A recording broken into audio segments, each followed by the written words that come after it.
이번 시간에는 9장의 마무리 이 부분을 설명을 하고자 합니다. 이번 시간의 내용이 상당히 좀 복잡하고 조금 어렵습니다. 그래서 여러분이 이해하기에 쉽도록 노력을 하겠지만 여러분도 분량이 많은 이 9장을 이해를 하려면 텍스트북을 좀 참고를 하는 것이 좋을 것이라고 생각을 합니다. 그러면 이 강의를 시작하겠습니다.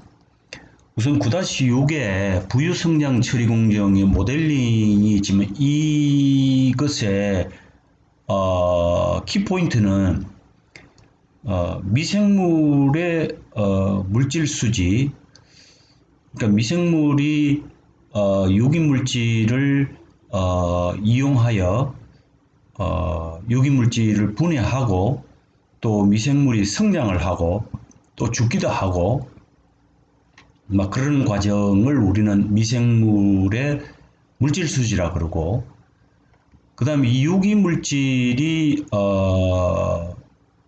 시스템 경계 내로 들어와 가지고 그 농도가 점점 줄어드는 이런 것을 우리는 유기물질의 기질의 물질 수지라고 얘기를 합니다.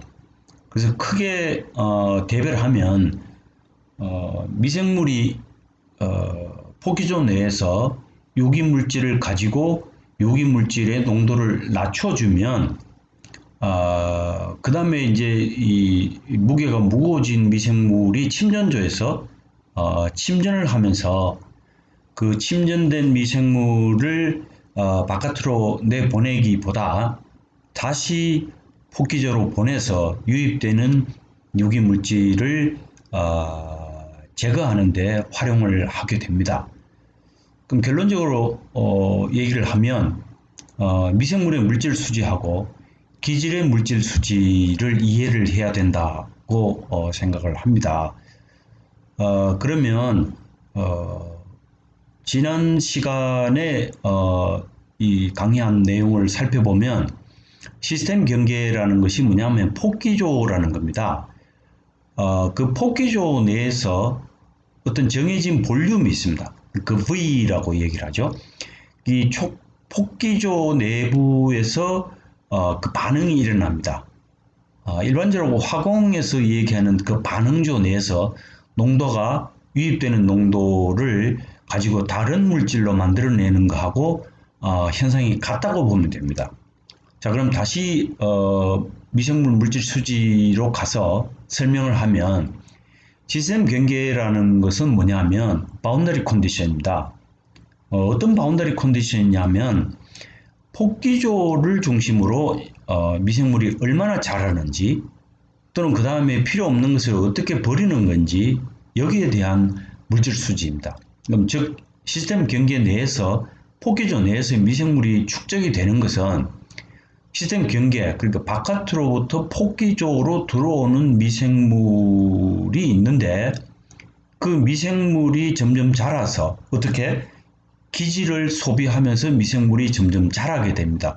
이 자라게 되는 거죠. 그럼 자라게 되는 것 중에 일부 필요 없는 것들, 필요 없는 미생물을 가라앉히고 그 다음에 가라앉히고 난 다음에 깨끗해진 물은 바깥으로 내보냅니다. 그럼 결국 이 바깥에 내보내는 시스템 경계, 폭기조 바깥으로 나가는 미생물의 농도는 없다고 예상을 하고 이런 물질 수지를 만들어낸 것입니다. 그럼 결국은 시스템 경계, 그러니까 폭기조 내에서의 미생물 순증가율이 있어야 미생물이 자랐는지 죽었는지를 알 수 있습니다.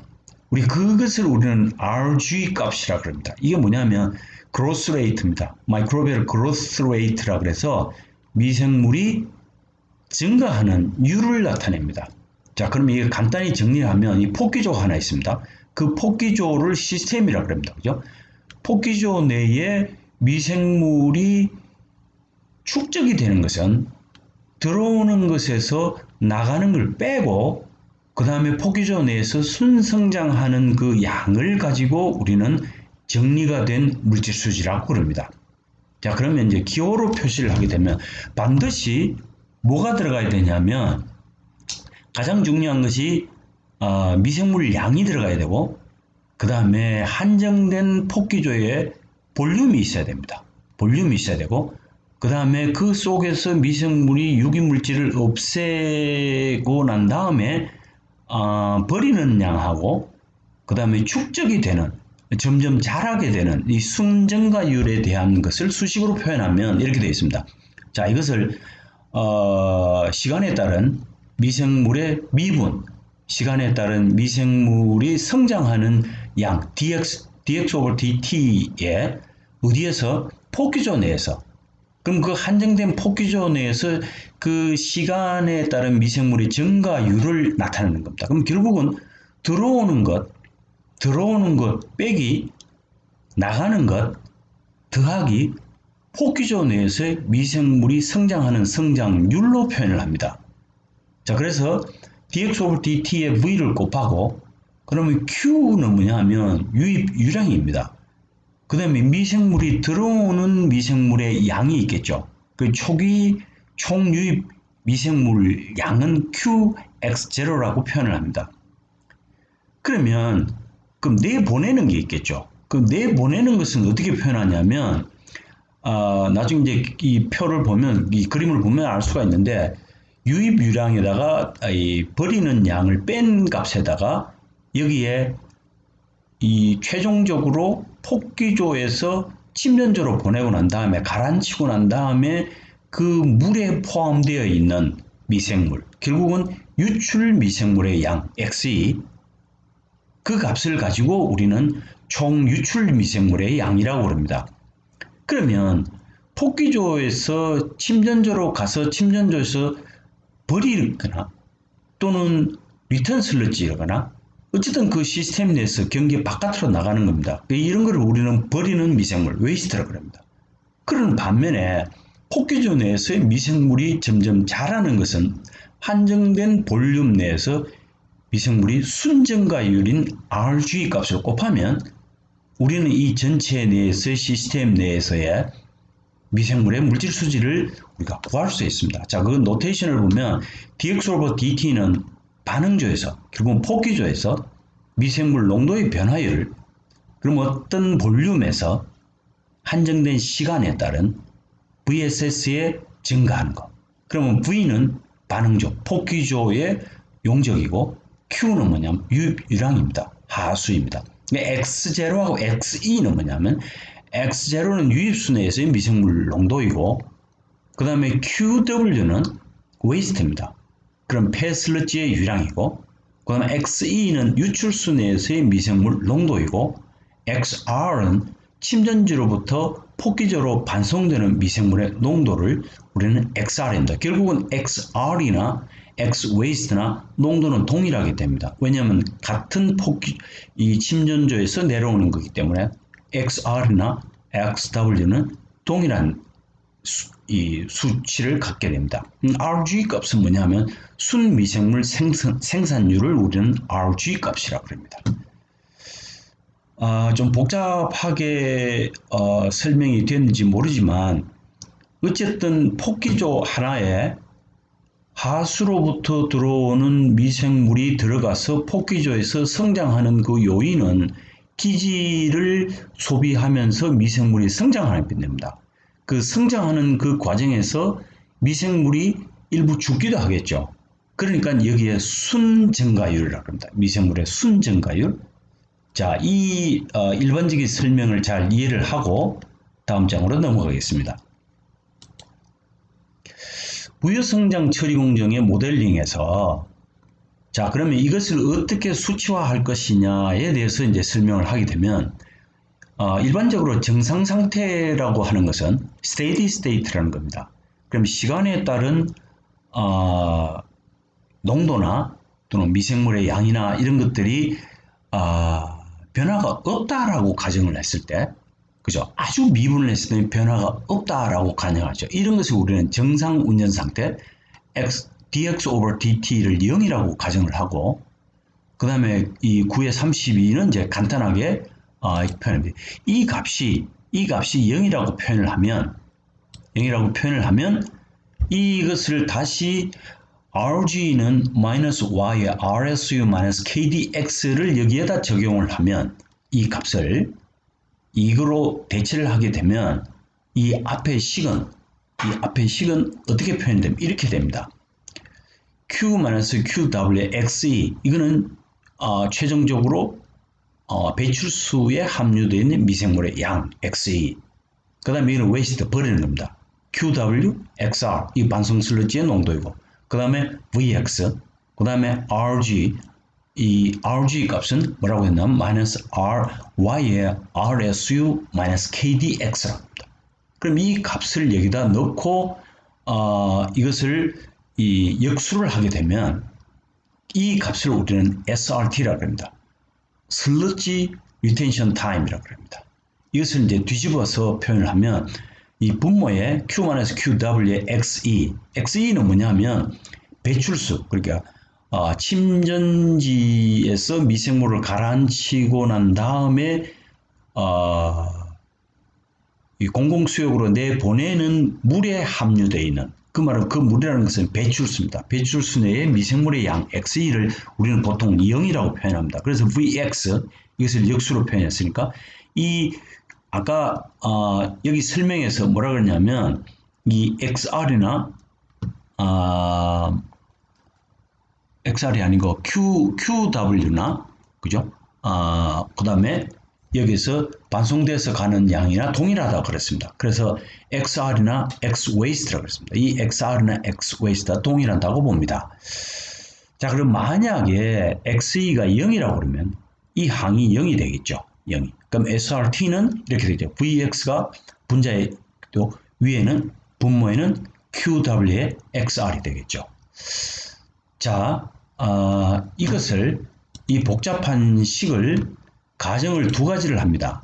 하나는 뭐냐면 정상 운전 상태라고 해서 시간에 따른 미생물의 농도가 변화가 없다고 봤을 때, 왜냐하면 아주 짧은 순간이기 때문에 미생물이 자라지 않는다고 표현한다.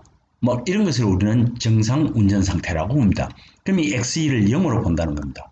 그래서 SRT는 슬러지 리텐션 타임이다. 슬러지가 폭기조 내에서 얼마 동안 머무느냐, 이것을 우리는 SRT라고 합니다. SRT는 분자의 VX의 분모의 QW의 XR이라고 표현합니다.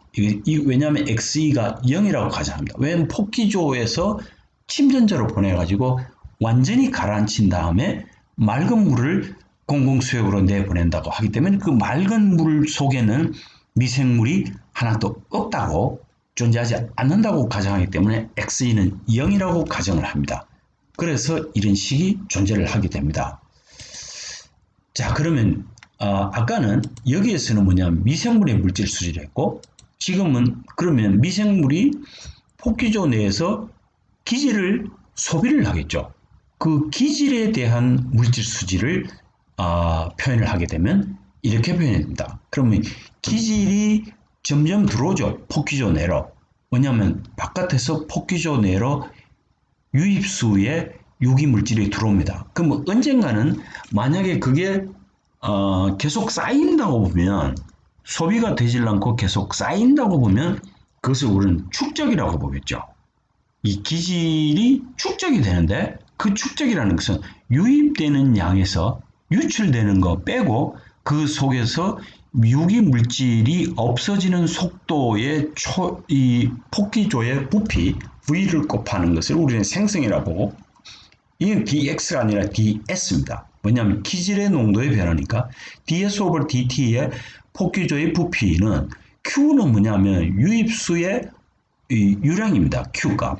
그럼 유입되는 이 유기물질의 농도는 S0, 그래서 S0이라고 표현합니다. 그러면 이제 최초의 유기물질의 농도겠죠.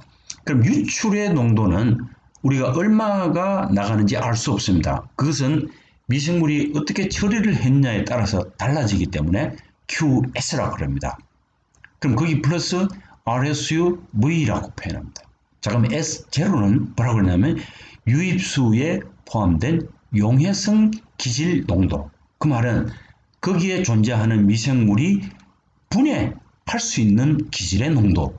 나중에 분해할 수 없는 농도도 있긴 있습니다. 근데 우리 여기에서는 S0는 유입되는 유입수의 용해성 기질 농도. 그 말은 미생물이 기질을 분해할 수 있는 농도 이렇게 표현합니다. 그러면 RSU 값은 이렇게 표현이 됩니다.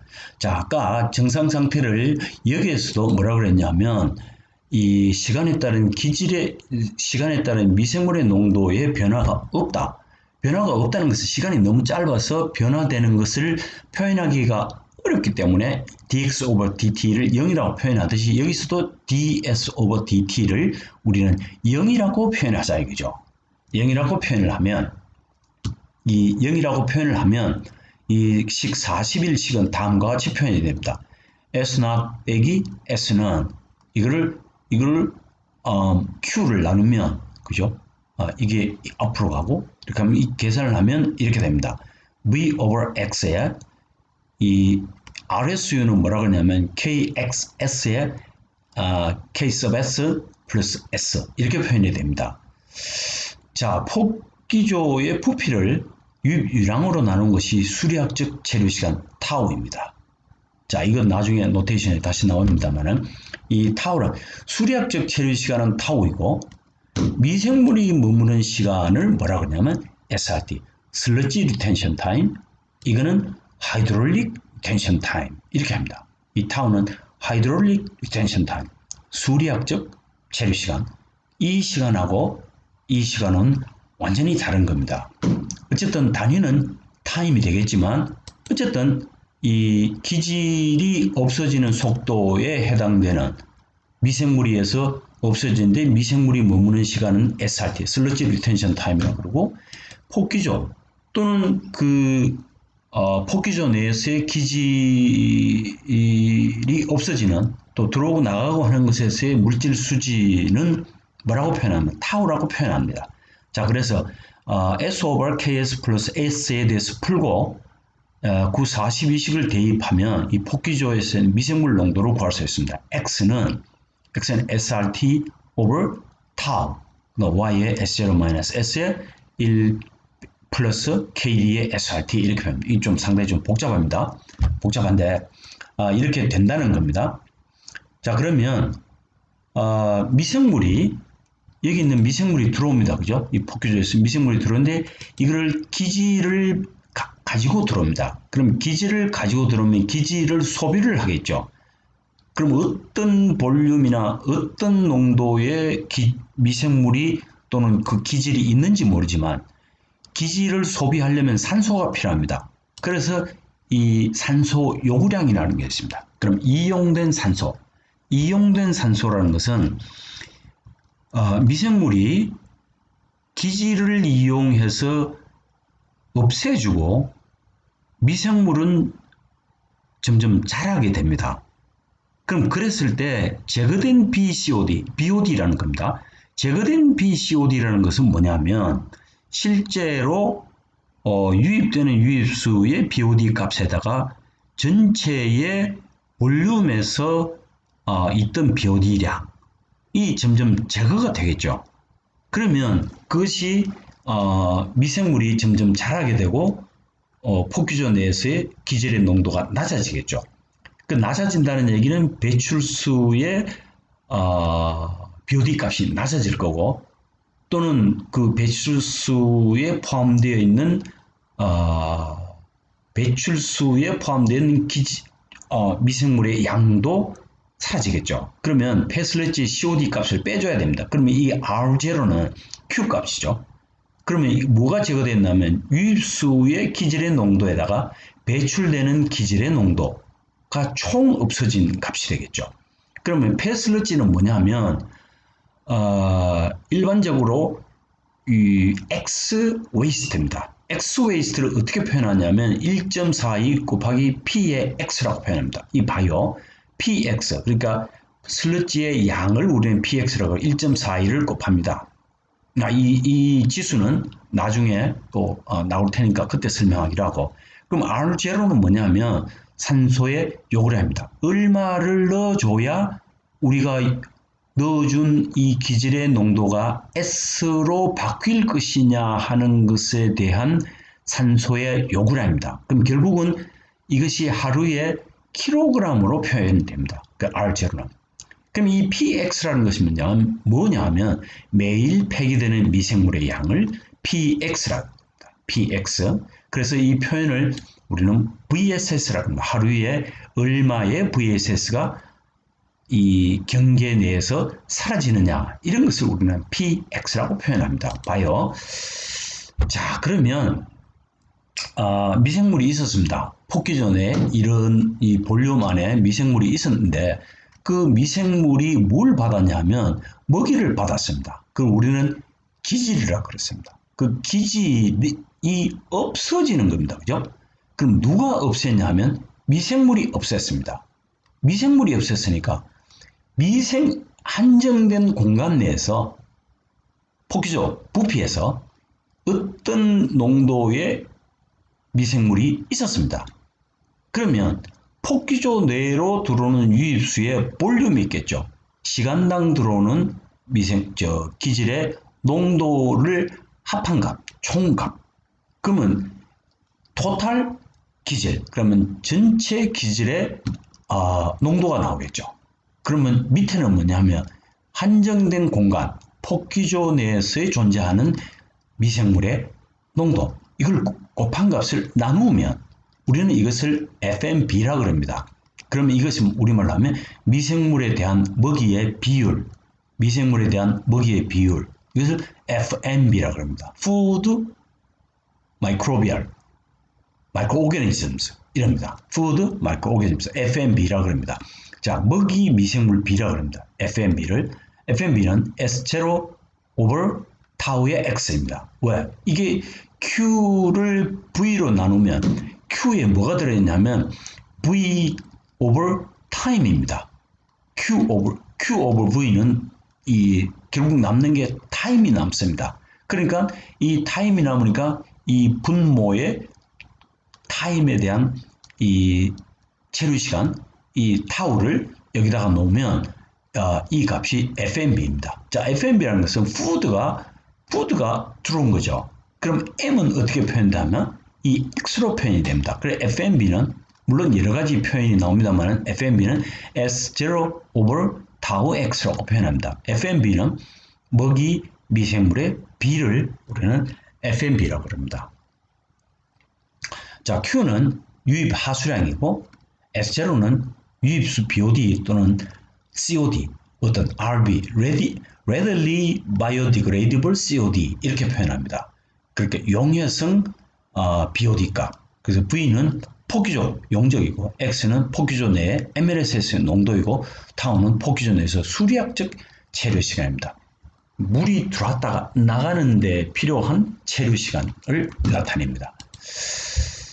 자, 그러면 표준 기질의 이용률을 뭐라고 그러냐? 그러면 한정된 부피 내에 존재하는 미생물의 양을 가지고 유입되는 유기물질이 없어지는 것을 표현할 때 우리는 비이용률이라고 합니다. B라는 것은 뭐뭐와 비교할 때 이런 뜻입니다. 기질이 표현이 되는 방법을 어떻게 표현하냐면 위에는 총기질이고 분모에는 미생물 한정된 공간 내에서의 미생물의 양을 표현합니다. 결국은 뭐냐면 FMB입니다. 이 U는 기질 이용률인데 U는 FMB에다가 효율 E를 곱한 겁니다. E를 곱해가지고 100으로 나눈 값을 우리는 E라고 하는데 E는 효율 efficiency입니다. 그럼 efficiency는 유입되는 유입 물질의 농도를 S0, 분자에 있고 분모에는 S0에다가 마이너스 E는 최종적으로 배출되는 BCOD 또는 BOD의 농도를 위에다가 올려놓고 곱하기 100을 하면 efficiency가 되겠죠. 어떤 공간 내에서 S0가 들어오고 나갈 때는 S가 나갑니다. 그럼 여기에서 없어졌겠죠. 그 없어진 그거를 우리는 efficiency, 효율이라고 봤을 때 efficiency. 그러면 FMB 대신에 9-61을 사용해가지고 그 다음에 대신에 S0-S에 이 값을 대입해가지고 하면 기질 비이용률. 아까 뭐라고 했냐면 폭기조 볼륨 내에 또는 어떤 한정된 볼륨 내에 있는 미생물이 거기에 들어온 기질이 없어지는 그 기준을 뭐라고 하냐면 비이용률이라고 그랬습니다. 그래서 이게 왜 타우가 왜 들어가냐 하면 이 타우가 들어가는 것은 그 공간 내에 머물 수 있는 시간이라는 겁니다. 그래서 S0-S가 분자에 올라가고 분모에는 타우 X가 들어갑니다. 자, 그럼 U 값은 또 912식의 RSU를 X로 나눈 값으로 계산하면 이 값으로 나타납니다. 이것을 다음 슬라이드에서 내가 정리를 했는데 우선 이렇다고 보고 자 그러면 식 9-64와 식 9-36을 결합을 하게 되면 SRT 1 over XRT는 YU의 마이너스 KD 값입니다.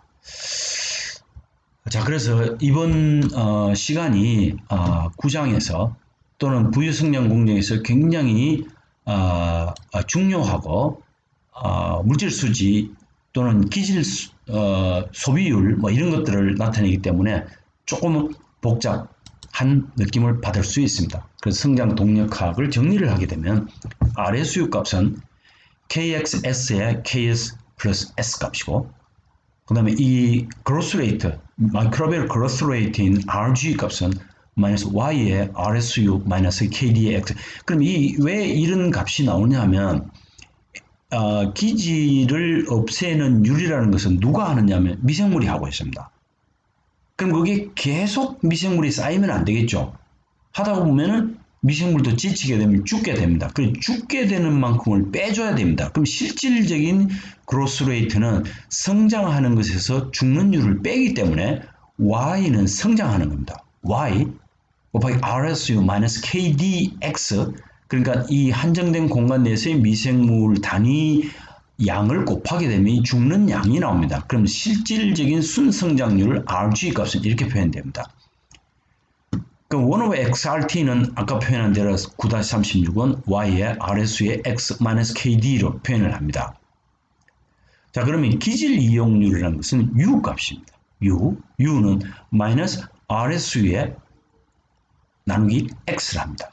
그럼 다시 표현을 하면 U 값은 FMB에다가 그 다음에 E에다가 100을 나누고 E는 뭐냐면 S0만 유입수에다가 나가는 배출수의 BOD 값 S를 원래 들어왔던 S0로 나누면 효율이 나오겠죠. 자, 9-38식의 U는 RSU-. 왜냐하면 한정된 공간, 폭기조 내에 존재하는 미생물의 양을 그 한정된 공간 내에 머무는 시간까지 표현하는 값을 우리는 여기는 기질 비이용률이라고 표현합니다. 한정된 공간 내에서 존재하는 미생물의 양이 받아들인 유기물질의 양을 이만큼 없애는 한정된 시간 내에서 없애는 값을 우리는 기질 비이용률이라고 표현합니다. 그럼 9-61식의 FMB는 SL을 타우에다 X를 나누고 이 타우는 뭐냐면 시간의 개념이라고 그랬습니다. Q에는 뭐가 있냐면 이 볼륨입니다. 볼륨 per time입니다. Q는 그럼 이 볼륨이라는 것은 뭐냐면 폭기조의 부피입니다. V 그 V 나누기 Q 값을 하면 이 타우 값이 됩니다. 좀 복잡하지만 지금까지를 정리를 했습니다. 자, 그 다음에 또 하나 남았습니다. 이것도 상당히 중요한 내용인데 폭기조가 크면 클수록 유입되는 양에다가 곱하기 농도를 하면 전체에 부하되는 폭기조에 부하되는 양이 늘어나겠죠. 자, 다시 설명하면 폭기조가 조그마한 이런 거하고 폭기조가 이렇게 큰 거하고에 쌓이는 또는 유입되는 전체의 유기물의 이 양은 어떻게 표현되면 작은 것은 어차피 작게 나오겠죠. 큰 것은 더 크겠죠. 그것은 뭐냐면 유입되는 Q 값이 들어가기 때문에 그렇습니다. Q 값. Q 값은 뭐냐면 볼륨 퍼 타임입니다. 시간에 따른 볼륨이니까 볼륨이 크면 클수록 폭기조 내에 부하되는 로딩되는 유기물질의 양이 늘어나겠죠. 그래서 organic loading이라고 해서 LORG라고 합니다. organic loading, 그래서 Q 곱하기 S0를 볼륨으로 나눈 값입니다. 그럼 결국은 뭐냐면 이 볼륨당, 단위 볼륨당 기질이 얼마나 되느냐 킬로그램으로 표현하는 겁니다. 시간당 또는 하루당 이렇게 합니다. Q는 유입 하수량이 되겠고, 자 그럼 지금까지 뭘 했냐면 미생물의 물질 수지하고 기질의 물질 수지하고 산소 요구량하고 그 다음에 기질 비이용률하고 그 다음에 유기물의 용적 부하율, 볼륨이 큼에 따라서 부하되는 기질의 농도의 킬로그램, 무게로 표현하는데 용적 부하가 로딩이 커진다는 뜻입니다. 자, 그렇게 표현을 하겠습니다. 자, 그러면 그 물질 수지에 대한 얘기는 그만하기로 하고 호기성 생물학적 산화에 대해서 설명을 하겠습니다.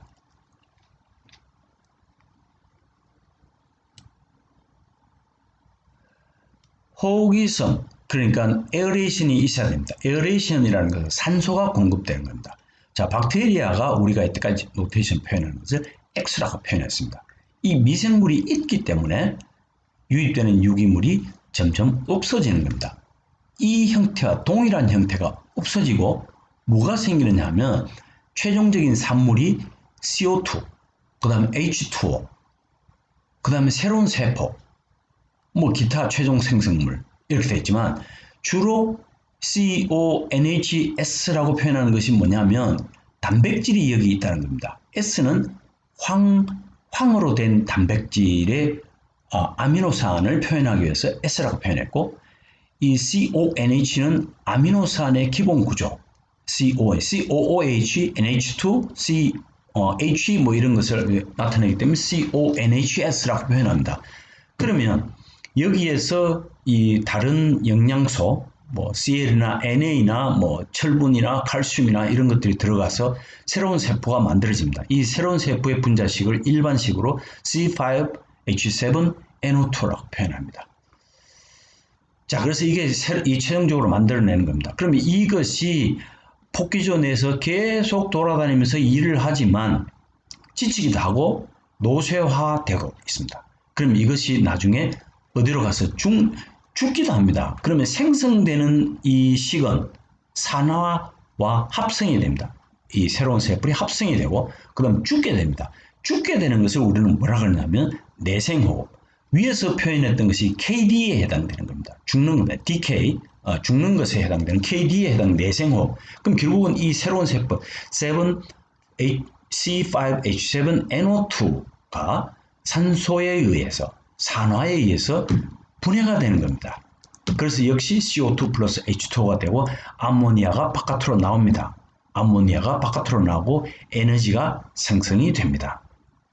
자, 이것이 폭기조 내에서 이루어지는 생성과 미생물의 생성과 또는 노쇠한 이 새로운 세포가 분해되는 내생호흡, DK가 되는 그로스 레이트에 해당되는 것이고 DK에 해당되는 것을 일반식으로 표현하면 이렇게 표현할 수 있습니다. 자, 그러면 여기에서 발생된 이 암모니아가 또 어떻게 다른 물질로 이제 바뀌어야 되는데 그 바뀌는 것이 이 양론에서 표현하는 두 가지의 단계를 거치게 됩니다. 하나는 암모니아에서 나이트라이트 NO2로 가고 하나는 NO2에서 NO3로 가는 나이트로벡타가 하고 있는 겁니다. 자, 두 가지의 미생물이 일을 하고 있습니다. 하나는 이 암모니아를 나이트로스 벡터, 나이트로소모 벡터가 나이트라이트로 만들려고 나이트라이트를 나이트레이트로 바꾸는 것이 나이트로벡타가. 그래서 결국 총괄 산화하는 것은 암모니아가 나이트레이트로 가는 겁니다. 뭐가 필요하냐? 산소가 필요하게 됩니다. 자, 결국은 유기 물질이 들어옵니다. 두기 물질이 폭기적으로 들어옵니다. 뉴트리언트도 있게 됩니다. 그리고 산소를 공급합니다. 그러면 미생물이 이 유기 물질을 이용해서 CO2로 만들려고 H2O도 만들려고 새로운 세포도 만들어냅니다. 이것이 그로스 레이트입니다. 그런 다음에 이 생성된 이 미생물이 죽기도 합니다. 죽는 것을 우리 디케이라고 그러면서 내생호흡인데 역시 마찬가지로 산소가 있어서 죽습니다. 이런 것을 우리는 디케이, 여기는 그로스 레이트, 이건 디케이 속도, 죽는 속도 이렇게 표현합니다. 자, 그것을 나타내는 것이 중에 암모니아에 해당되는 것도 여기에 표현이 됩니다. 자, 그러면 질산화 공정을 나중에 질산화에 대해서 더욱더 자세히 설명을 하겠지만 우선 이 단일 공정으로 하면 이 폭기조 내에서 유기물질도 없애고 질산화가 이루어지는 것을 단일 공정이라고 그러고, 만약에 이 앞에 있는 폭기조에서 BOD가 없어지는 것은 CO2로 만들고 유기물질이 암모니아만 배출을 하는 그 공정을 먼저 거치고 난 다음에 나이트리피케이션, 암모니아가 나이트레이트로 가는 이 공정을 따로 하는 것을 우리는 2단 슬러지 부유성장 시스템이라고 부릅니다. 자, 이런 과정에서 이거 같은 경우가 이런 겁니다. 나이트로스모스하고 나이트로벡타가 따로따로 일을 하는, 그러니까 나이트라이트를 만드는 공정이 있고 나이트레이트가 만들어지는 이 공정에서 두 가지를 한꺼번에 표현하는 것을 나이트리피케이션이라고 부릅니다. 자, 여기에 대해서 설명을 마치고, 그러면 이 나이트레이트가 나타났는데 이 나이트레이트도 역시 부영양화의 물질이 됩니다. 역시 산소를 공급하게 되고 여러 가지 물질이 발생하기 때문에 역시 없애야 됩니다. 그러면 이런 것을 우리는 뭐냐면 탈질이라고 합니다. 이 나이트레이트를 완벽하게 대기 상태로 날려보내야 되기 때문에 나이트레이트에다가 자, 하수 속에서 하수를 가지고 이렇게 보낼 수도 있고 메탄올을 탄소원으로 해서 보낼 수도 있고 아세테이트에 의해서 나이트레이트가 N2가스로 나가게 됩니다. 화학식은 이렇게 생겼습니다. 이 하수를 일반적으로 표현하면 C10H19O3N 이렇게 표현해서 나이트레이트, 여기도 나이트레이트, 여기도 나이트레이트. 그래서 모두가 질소가스를 만들어서 대기적으로 반송 배출을 하게 됩니다. 이것이 탈질의 양론입니다. 자, 그러면 그 속에 들어있는 것을 우리가 간과를 하고 있었던 것이 뭐냐면 굉장히 중요한 것이 인입니다. 미생물이 인이 있어야 ATP를 형성을 하고 ADP를 만들 때 에너지가 나오기 때문에 유입된 BOD를 CO2로 만드는데 에너지를 사용하게 됩니다. 그때 필요한 것이 인입니다. 그래서 생물학적 탈린을 해야 되는데 그것을 만들어지는 만큼 버리기도 하고 또 미생물 내에 축적하기도 합니다. 자, 여기서 두 가지 용어가 나옵니다.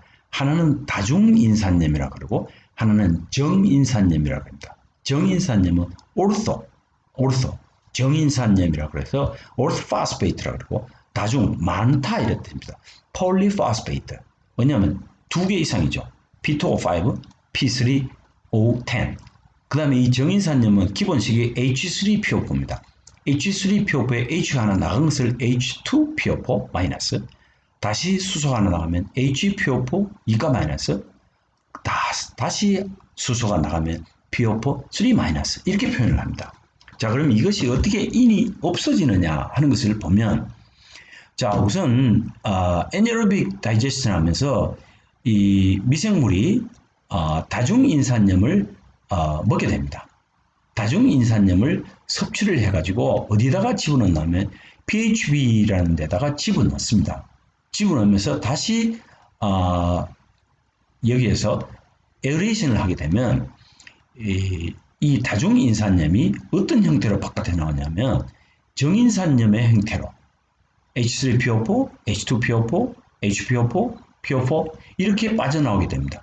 그때에 럭셔리 업테이크를 합니다. 여기에서 폭기조에서 럭셔리 업테이크를 하면서 그것을 미생물을 다시 가라앉히면서 물속에 들어있던 인을 제거하게 되는 과정입니다. 이것이 탈린의 화학 양론입니다. 자, 그러면 슬러지가 버려지게 되는데 이 슬러지 속에 들어있던 것들이 어떤 것들이 있기에 우리는 메탄가스를 만들어낼 수가 있는지에 대해서 설명을 하겠습니다. 자, 맨 먼저 미생물이 가지고 있는 것들이 어떤 것이 있냐면 리피드라 그래서 지질을 가지고 있습니다. 그 다음에 이것이 이 하이드롤시스를 거치면 패리애시드라고 해서 지방산이 됩니다. 폴리사카라이드는 뭐냐면 다당류입니다. 다당류가 하이드롤시스 반응을 거치면 단당류가 됩니다. 이제 분해가 되는 거죠. 조금씩 분해가 됩니다. 프로틴은 단백질이 아미노산이 되고, 그 다음에 뉴클레아시드, 핵산이 퓨리딘하고 뭐 이렇게 이제 분해가 됩니다. 좀 잘게 부서지는 거죠. 잘게 부서지는데, 그 다음에 소화를 거칩니다. 퍼멘테이션. 소화를 거치게 되면 뭐가 만들어지냐면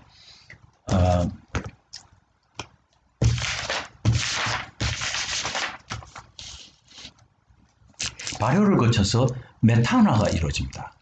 메탄이 생성이 됩니다. 메탄이 생성이 되고 CO2가 만들어지게 됩니다. 이러면 우리가 이용했던 미생물이 완전히 분해하게 됩니다. 그래서 가수분해, 그 다음에 발효, 그 다음에 메탄 생성, 이게 혐기성 공정을 거치게 됩니다. 혐기에 관한 공정에 대해서 설명은 다음 슬라이드, 다음 챕터에서 설명을 하도록 하겠습니다. 그럼 메탄 형성하는 중에 미생물이 굉장히 중요한 두 가지의 미생물이 존재를 하게 됩니다. 혐기성 소화 공정에서 하나는 산형성균이라는 게 하나는 메탄 형성균이 있습니다. 자, 산형성균하고 메탄 생성균이 있는데 그러면 콤플렉스 오르가닉스라는 게 뭐냐면 이런 거였습니다. 리피드, 폴리사카라이드, 프로틴, 핵산 이런 거였습니다. 이런 것들이 점점 분해가 되면서 어떻게 분해됐어요? 이게 혐기 소화가 되면서 발효가 일어납니다. 이 발효가 일어나면서 점점 만들어내는 수소가스를 만들어내고 수소가스, 그 다음에 산을 만들어냅니다. 그래서 이 산형성균이 존재를 해야 되고 메탄 형성균이 있어야 됩니다.